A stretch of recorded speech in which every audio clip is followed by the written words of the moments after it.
بسم الله الرحمن الرحيم kusoo dhawaada akhirta casharkeena 11aad ee barashada luqadda Turkiga ee buugga koowaad waxaan ku jirnaa chapterkeena labaad maanta waxaan qaadanaynaa naxwo bulunma durumo da sida loo isticmaalaa maxaana lagu isticmaalaa bulunma durumo waxa la shayga meesha uu ku sugan yahay qofka meesha uu ku dhex jiro meesha uu joogo xaaladda uu ku sugan yahay ama waxyaabaha la raadinayo halka ay yaalaan waxa la raada bulunma durumo hebel iskuulku jiraa buuga miisku dul saaran yahay cunadu miiska ku diyaarsan tahay ardaydu gaarigay saaran yihiin sida loo yiraahdo da qaanuunku markuu waa sidan da kuwee da la raacsiiya kuwee sadde la raacsiiya intana waxay galaan oo kaliya magacyada haddii ereyga xarafka ugu dambeeya shaqalka ugu dambeeya uu yahay a u o iyo u waxa lagu darayaa da waxa ka dambaysa a haddii shaqalada e i e iyo u uu ku dhamaado ama u dambeeyo ama midka kaliya ay ku jiro uu yahay xarafka waxaa la raacsiinayaa da tusaalahan fiirino marka tusaalaha oo da'da waxaan u kala qaybaynaa labo mid waxaan leenahay waxan yaa haya midna xagee yaalaan waxaan ka hormarinaynaa marka narada away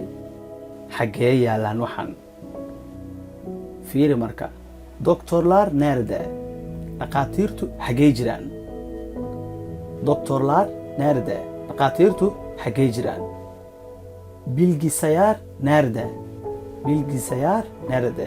bilgisayar computerku nerede awe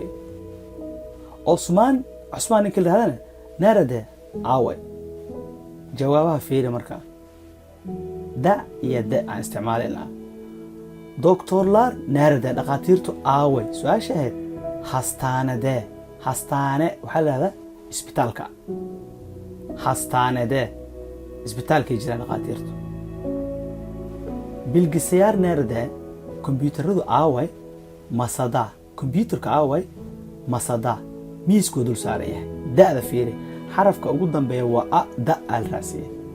Osman nerede Osman aaway arabada gaarigu dul saaran yahay Osmanka aan raadinayso fiiri marka iyadoo ah kimdee yaa haya da'di la wada isticmaalayna marka da'da haddii meel la sheegayna waa xagee waxaan xagee jiraan yaa xagee ayaan haddii qof la raaciyana yaa haya waa kimdee yaa haya ama yuu maraya kalam kimdee qalinka yaa haya chanta kimdee boorsada yaa haya telefoon kimdee telefoonkan yaa haya jawaabaha fiiri marka kalam qalinka öğretmende macallinka qalinka haya chanta boorsada zahra haysa telefoonku kimde yaa haya telefoonka amca adeer waaye amcam adeerkee marka la raaciyo amcamda adeerkee ayaa haya telefoonka fiiri marka zahra markaan dhehayna hakadan gelina magacyada la wada yaqaano oo qof waliba uu yaqaano markii da iyo da la raacsiinayo waxa la geliyaa hakad magac iska guud iska caamka macallin iskuul guri xaafad suuq waxa soo kale waxa la raaciyo laakiin midka la isla wada ogyahay ee la wada yaqaano ee halka xaba ah waxa la raaciyaa hakad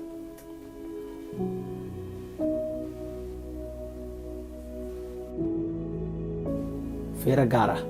haddii ereygu ku dhamaado mid kamida xarfahan jaada fa'da hada kaada paada saada shaada iyo taada intaas mid kamid hadduu ku dhamaado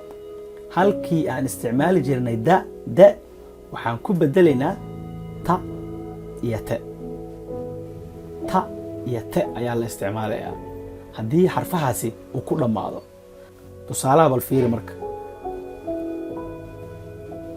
xarfaha ku dhamaada ereyadan sha midda ku dhamaa fiiri kedi bisadu aajta aajta da iyo da ayay ahayd inaan ku darno laakiin haddii ja'daas uu ku dhammaado ta ayuu isku bedelaa aaj da lama dhihi karo culays uu noqonaya carabka si loo khafiifiyo oo luqadda u fududaato ayaa waxaa la yidhahdaa kedi aajta keedka ayay saaran tahay bisadu öğrenciler sınıfta ardaydu galaaskay ku jiraan fasalka sınıfda haddii leeda culays waa carabkay ku adag tahay tezgahta kim var tezgah waxaa la yidhahdaa meelaha dukaamada hortooda miisaska la dhigto ee yaryar waxyaabaha fudfudud lagu iibiyo ama inta lugaha loo yeelo gawaarida oo kale la riixriixa meelaha dadku isugu yimaadaan waxyaabaha fudfudud lagu iibiyo waxaa la yidhahdaa tezgah sida caadiga ah tezgahta kim var yaa jira tezgahta kim var war miiskii aan ku ganacsanaynay yaa jira sokaak wadada yara leh sokaak luuqluuqyada sokaakta wadada köpek var ayaa jooga ka sokaak da lama dhihi kara carabka waxay ku tahay wax culus sokaakta köpek var wadada ayaa jooga marka wadadan ayaa jooga qofka wuu ka baqanayaa kitaabta nevar war buugga maxaa ku qoran kitaabta nevar buugga maxaa ku qoran maxaa ku jira buugganiyo haddii saa uu ku dhammaado axmed otobus te baskuu saaran yahay otobus te otobus de lama dhihi karo culays noqonaysaa otobus te sha oo kız gabadhaas ma jirtaa her zaman işte mar waliba shaqadii joogtaa oo kız gabadhaas her zaman işte mar waliba shaqadii joogtaa qof aad u shaqaysanaysa waa ish shacda marka ish de culays noqonaysaa ish te waa la fududeeyay ta altıncı katta oturuyor dabaqa altıncı kat waxaa lahaa dabaqa altıncina waa lixaad dabaqa lixaad ayuu degan yahay ama ay degan tahay dabaqa lixaad ayuu degan yahay ama ay degan tahay altıncı katta carabkay ku adag tahay marka waa la fududeeyay altıncı katta oturuyor dabaqa lixaad ayay degan tahay ama uu degan yahay fadlan sii gaarsii inta kale u baahan inay iyaguna wax ka faa'iidaan ha iloobin inaad kanaalka rukumato haddii aad ka heshay siina gaarsiiso asxaabta kale ee kuugu dhow mahadsanidin